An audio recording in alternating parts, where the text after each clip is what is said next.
The opinions expressed in the following programs are those of the participants and do not necessarily reflect those of Rogers nor Rogers TV.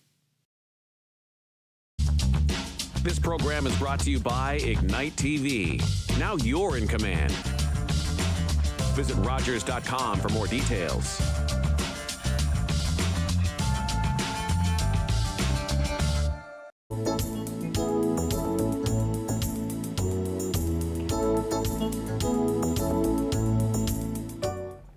Welcome to another exciting episode of In Conversation with Alethia. I'm your host, Alethia O'Hara-Stephenson. In each episode, I sit down with amazing individuals who are doing incredible and inspiring things in our community. The show will educate, it will empower, and it will inspire you. In this episode, I am honored to have an amazing individual. She is an author, she's a speaker, and she's also a municipal councillor. Her name is Barbara Lustgarten-Evoy, and she's here to talk to us about family wellness and human trafficking. Welcome to In Conversation with Alethia, Barbara. Oh my gosh, this is so overdue. I'm so incredibly happy to be sitting here with you. Thank you for the introduction, but I really have to turn it back on you and say, I've been watching you. We've met each other in different platforms over the years, and I've been watching you and what you're doing for a long time, and I think it's time we took a minute to celebrate you, because you're doing great things, Alethia. Thank you. And you know, I always talk about sisters locking arms, and this is a perfect example of what I try to do in this life, is to support other women and to help each other to serve the greater good. So I love for having that. me. Thank you. And thank you for celebrating me. I think it is absolutely important for us women to be able to lift each other up 100%. and just support each other. We can go so much farther when we're locked arm in arm. So thank you. Awesome. We'll use that together now. Yes, I love it. And so here we are, we're talking about, family wellness. And what is family wellness all about? When I think about family wellness, normally my thought goes towards just mental health, but it incorporates so much more than that. It really does, because we have, as we spoke in our pre-interview, a limited and a finite amount of time. I'm cognizant of not spending too much time on this, but everything that I do, I've been a school board trustee, I own a business that works with kids, I volunteer throughout our community and into the provincial level, working at tables, trying to support our family well-being. I believe wholeheartedly, without any judgment to any parent, it's a hard job. Yes. And it's even harder today than it's ever been. I think we have somehow begun to lose, or perhaps the thread has begun to fray on that which holds our families together.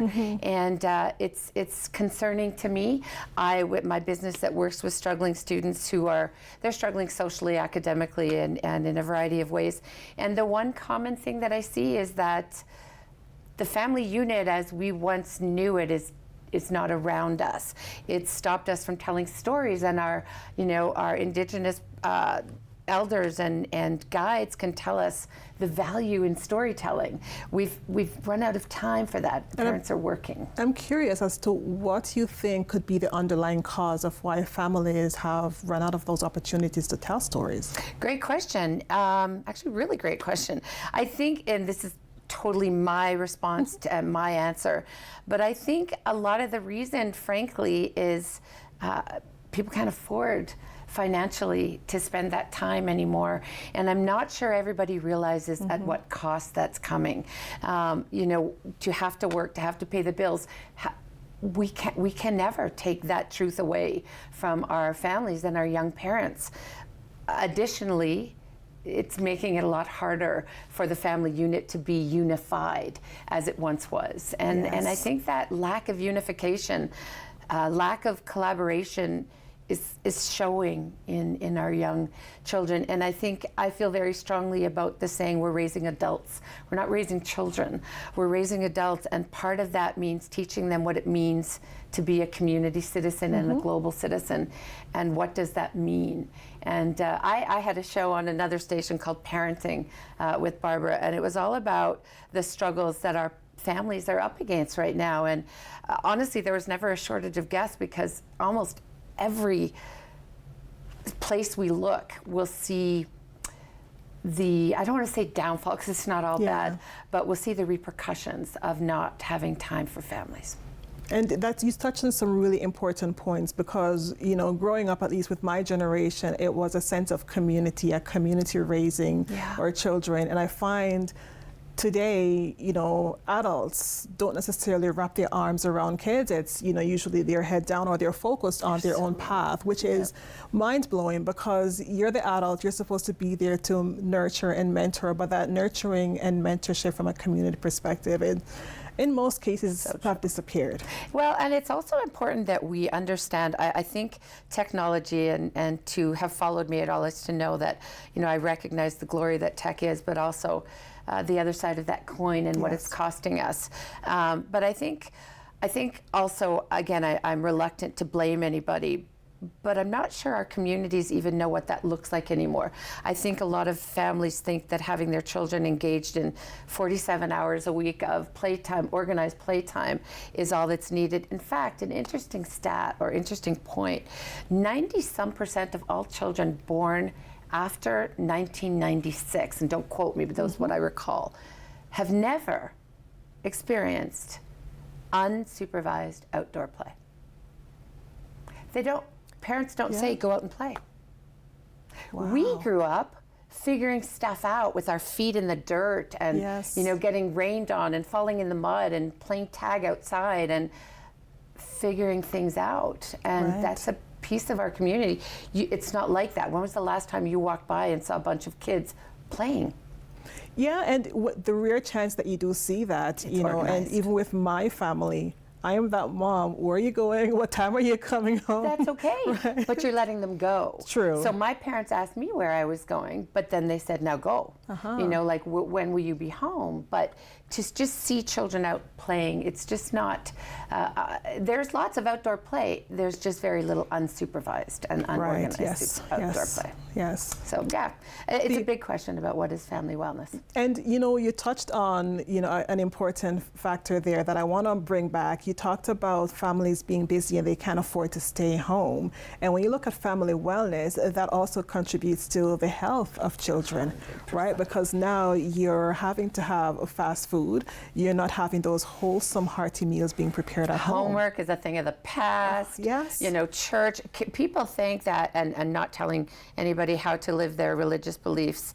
I feel like people think that family time means driving their children from one activity to another, and it's again, at what cost? We're in changing times. We're in changing times for sure.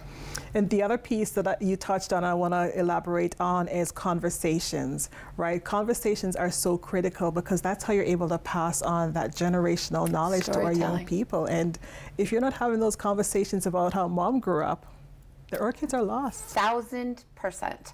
And everybody, again, we can learn from our Indigenous leaders who have been the best at storytelling. And we have forgotten that art. And if you ever look at a child and you take that 5 minutes, I used to talk, I do a lot of speaking, and I used to have this one workshop that was focused on 5 minutes a day. And there was actually a man who complained. He actually put in a complaint because he believed that talking about 5 minutes a day with your child was rhetoric.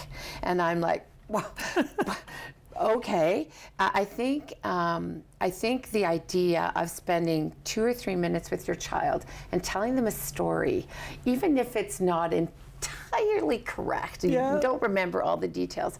How many times do you see little kids saying, when I was little? They love it. They love it. It's how we create healthy adults. Yes. And it's I could go on forever. Obviously, I could go on forever, but family wellness is physical health and mental health and communicative skills and the ability to be transparent and to share and to learn what autonomy means and accountability. It just, I love that. That's a thing for me. And you're talking about some of the things that families can do, that 5-minute conversation. What else, especially the fact that you've had so much experience working with young people, what else can families do? The biggest thing is 5 minutes a day. And that means without the TV on, not in the car when you're concentrating on driving and you can't look at them eye to eye. The best best thing is go and sit on your child's bed for 5 minutes, make sure all the tech is turned off, just sit down and say, woof, I had a day, and share. They may not be willing to share with you at first, but they will certainly listen, and they'll come to listen, especially if you're not going in there with a lecture or a to-do list, just going in as a person in the household that wants to share. I mean, I could go, again, I could give you a long list of things that I think are important. Remember that people learn better in motion. The best way to get something through to somebody is to go for a walk and do it. Don't do it whilst, don't lecture them. If you're dealing with a child who's struggling with making safe decisions, walk by the room when you're watching a show about anything that might relate to a decision a teenager might have to make. And one comment, not a lecture, not a big long diatribe about how they need to ask. 1 or 2 words about what you think. Love that. And positive reinforcement, but be real. The parent who puts a drawing of a stick figure up on the wall and compares it to the work of Picasso, your child is not dumb. They know what you're doing. So celebrate what you know your child does well, and help them to find many things about themselves. Because as we get into the human trafficking piece, much of the vulnerability that sees people at risk come from a place of lack of self-esteem. And much of the work that I do is about building self-esteem. I started a group called Rise Up, Raising Individual Self-Esteem, long before the school boards used that name. Right. And it was all about helping you to understand the value, parents to understand the value and the importance of building self-esteem in our children. And if you think that being a star on a hockey team is all it takes, no. I'm here to caution you that that's not true. 'Cause they need other skills to help them develop and grow, more than just being, hey, you're a champ, you know, you scored that awesome goal, right? Right. You need to travel with me. We need to start. We need to do a thing, because we can tag team beautifully. Yeah, it's a thing. And so, with your permission, I'll slide into human trafficking. Before we go into human trafficking, I want to touch on, you know, something else that you mentioned. You talked about sharing your story, but what about asking the students, the youth, or anyone for that matter, tell me about your day? The reason I didn't lead with that's a great question. Again, you're really good at this. The reason I didn't lead with that is because they're very reluctant to do that. Right. And you might get very prescribed responses. Whereas if you start with what your day was like, you're more likely, you're taking the pressure off of them, and you're more likely to hear their responses, which might organically take you to them sharing about theirs when they're ready.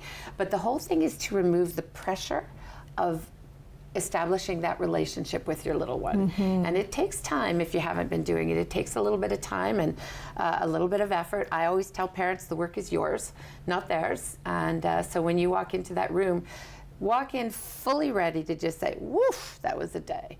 And share your own stories. I like that. Let's take the pressure off of them. Yeah, good point, good point. Now, I know the next segment we're going to dive into human trafficking. So in 30 seconds or less, can you talk about what human trafficking is, and then we'll dive into it in greater detail? Yeah, no, yes and no. So human trafficking, there's many different pieces that fall under human trafficking. Labor trafficking, forced labor, modern slavery, domestic. There's all different kinds of trafficking. Organ trafficking, there's all different kinds of it. But if we're talking today, my focus was going to be about sex trafficking. And it's funny the amount of people that struggle with that word, but it's being forced to have sex for money and without being free to really make your own decisions. It's very insidious. It's everywhere. It's I started. I'll just back up again with your permission. I come from deep abuse. Okay, so on that note, we're going to pause because I don't want to miss any of the key points. So we're going to pick that up in the next segment. Oh, so, you have two segments. Okay, she's got it going on. So we will be right back with In Conversation with Alethia. I am in the studio with Barbara Lustgarten-Evoy, and we're talking about human trafficking. So we're going to take a short break. We'll be right back.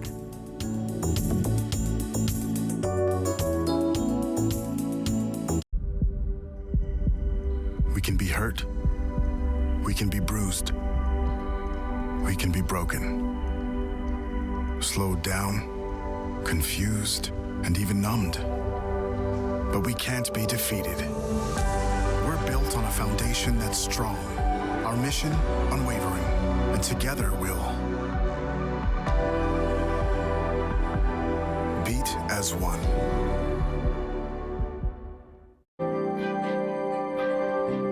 This is Rogers TV.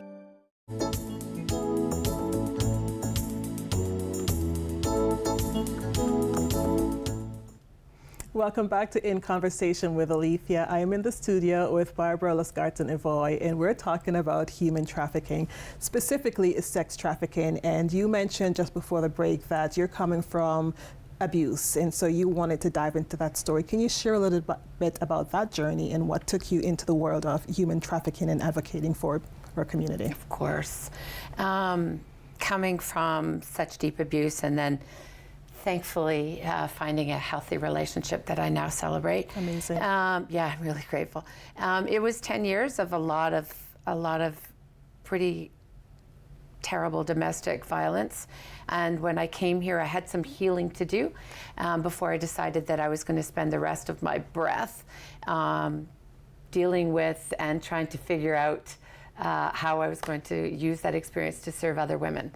And I found my way, started working, talking to people, and that's actually how I got into the family wellness as well too. I think they're all connected.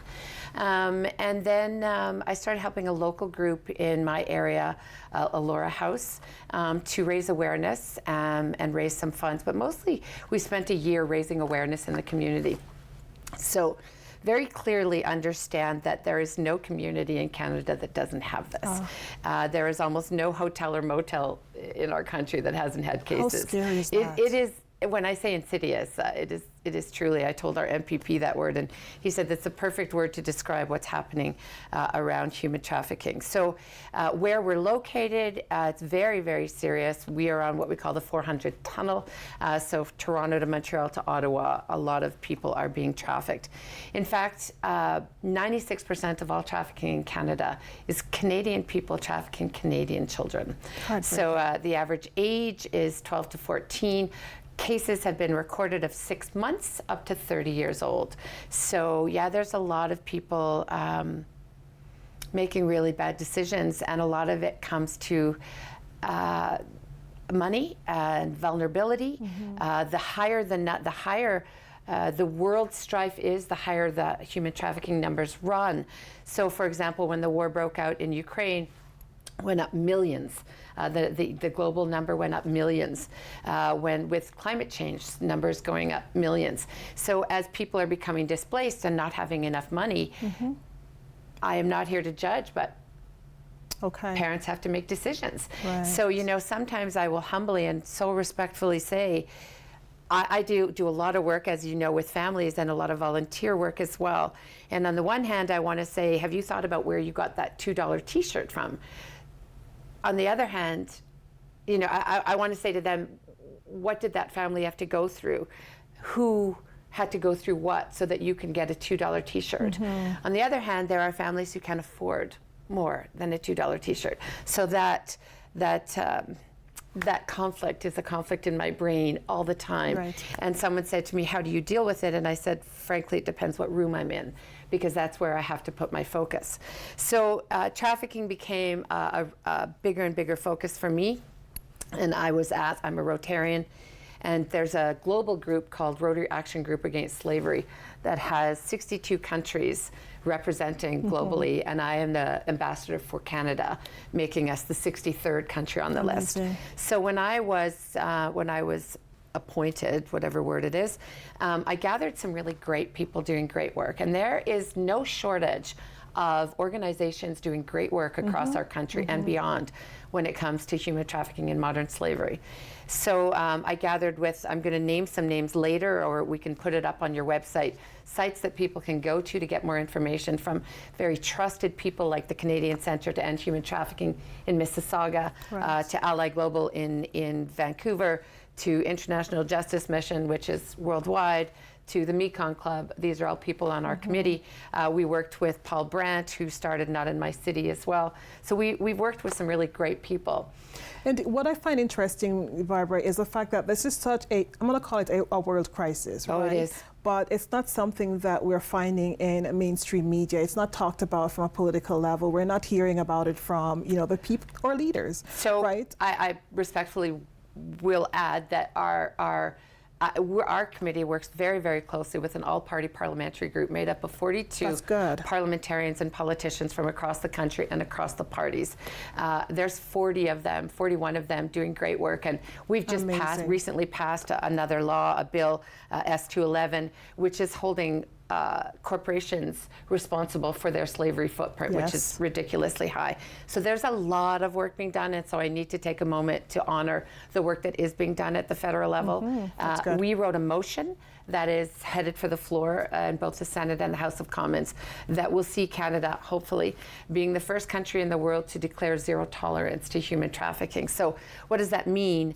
Not much, because it's a motion and not a bill or an act, but it would influence the decisions of our government moving forward. So there is a lot of work being done. What you're not hearing is mainstream media, because going back to the family wellness, parents seem to think that to discuss sex means to push sex on children. There's a group of people that feel that way, not all. I stood on the street corner in Wellington County, literally on the street corner, handing out flyers with basic information, and had parents cover their children's ears at 12 years old. I'm not sure what words they thought I was going to use, but the number one thing in helping to prevent your child from becoming a victim is to have these conversations. Absolutely. So we go back to making it comfortable again, go back to our earlier thing of what you should do with relating to your child. If you're not being transparent and open and honest and real, you're putting your child at risk. It's just all there is to it. It has to happen. And what I find interesting about this crisis is that it's not just happening to women, it also happens to men. And yes, although young boys. Disproportionately to women, but certainly people who identify as different genders. But I also need to add that another disproportionate number is our First Nations and Indigenous women. The number of missing and murdered Indigenous women and girls is extreme, and the same thing lands here. So I hosted an event. We put one on at the in Winnipeg at the Museum for Human Rights, and it was fascinating to see the people from all across our country attended to help be heard, to come together and say, how do we make this louder? How do we do this better? And that's the work that I'm doing right now, is to get as many large groups together to help sprinkle the country with more information. I don't know how else to say it. Amazing work. And I want to touch on some quick stats, specifically for Dufferin-Caledon. So between 2018 and 2019, Dufferin-Caledon Victim Services was made aware of 22 victims of trafficking, with 7 being youth under the age of 18 and 14 victims being female. It's interesting. In our pre-interview, we had discussed that, and thank you for sharing that. Suffice it to say, I was fortunate to work with Victim Services, OPP, and Crime Stoppers. I hosted events, and they came and spoke at them. And it's interesting to hear the numbers, because they're all over the map, and again, I appreciate that you found those, but they're nothing to what's really going on. That's why I didn't personally share those, because it makes it feel like it's not as bad as it is. It's way worse than that. It's even worse these than numbers that. To me is alarming, and should be enough for parents to be on alert. And speaking of being on alert, what are some of the things that we can be on alert for and look out for? That's so there are signs. I have a little mnemonic in my head. I just need to make sure I remember it. So I'm just going to go through them all so I don't forget the list, because I didn't want to miss any. One, suddenly your child's forgetting where they were. So when you say, where were you last night? Oh, gee, I don't remember. I can't recall. You'll see elevated anxiety. You'll see possibly them talking about a new job, maybe even a modeling job that they're very excited about. They might have 2 cell phones or extra cash around that they haven't had before. If you check, they don't have ID on them. Suddenly their ID is gone.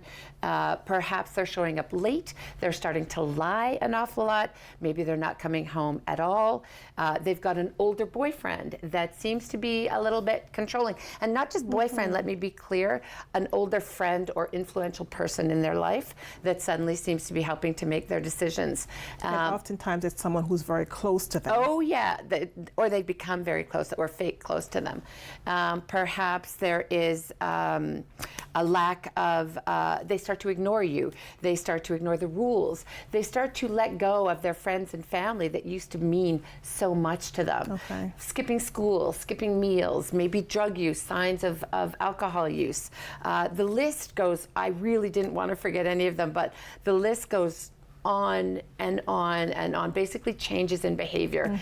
But it's very hard because that is all of these signs I just gave you are similar signs to a lot of other things that could be going on, which is why you need to take time to know your child. Exactly. And recognize these changes that are happening and have these frank conversations with them. These are signs that you can see in other people, maybe bruising. There's so much recruitment going on.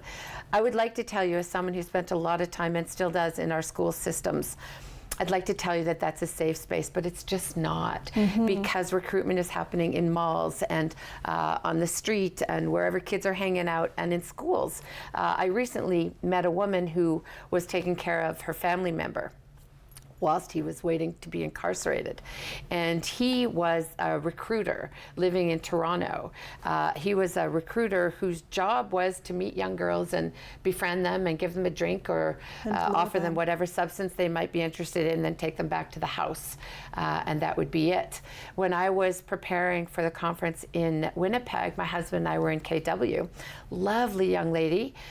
She's maybe 17, 18 years old. And she heard my husband and I talking. And she said, "Are you talking about human trafficking?" And I said, "Yes." And I said, "Why?" And she said, "Well, I wasn't really a victim, but this is what happened to me." She and her friend, Betty Sue and Susie, were talking online, and they had a third friend, Tommy. And Tommy had asked Betty Sue to meet him at this hotel. Big warning, by the way. Asked to meet him at a hotel. And so she told her Susie friend, "I'll call you, I'm just heading up to meet Tommy." Right. And got to the hotel. Of course, Tommy wasn't there, and she was taken to a room and had her clothes removed and her phone taken away, and she was drugged. And she was found because her friend had been informed and hadn't heard from her. And so she contacted authorities, and they were able to find her before she was taken away. Oh my gosh. So yeah, it's literally everywhere. Everywhere. Be acutely aware. It is everywhere. And it's up to all of us to stop this terrible, terrible crime. And now, what can we do so we can stop it? But what are some of the appropriate tips that individuals can do? You know, calling OPP, but what else can individuals do? Really alerting authority. It's really, really, really difficult. It's not something that anybody would tell you to dive in on. Yeah. It's one of the big top 3 organized crime in the world. This is not something that Mrs. Jones is supposed to go and fight.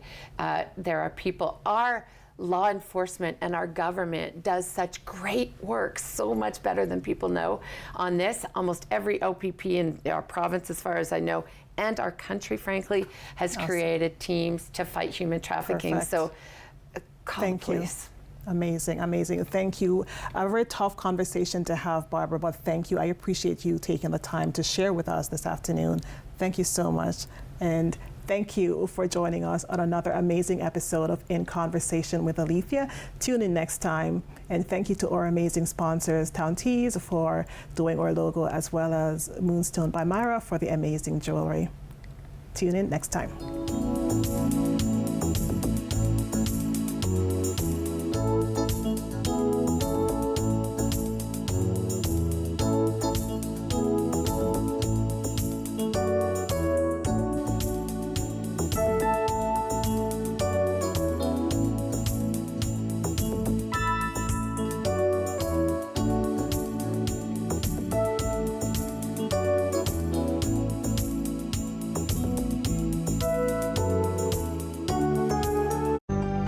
Call the Rogers TV viewer response line, email us, or connect with us on social media.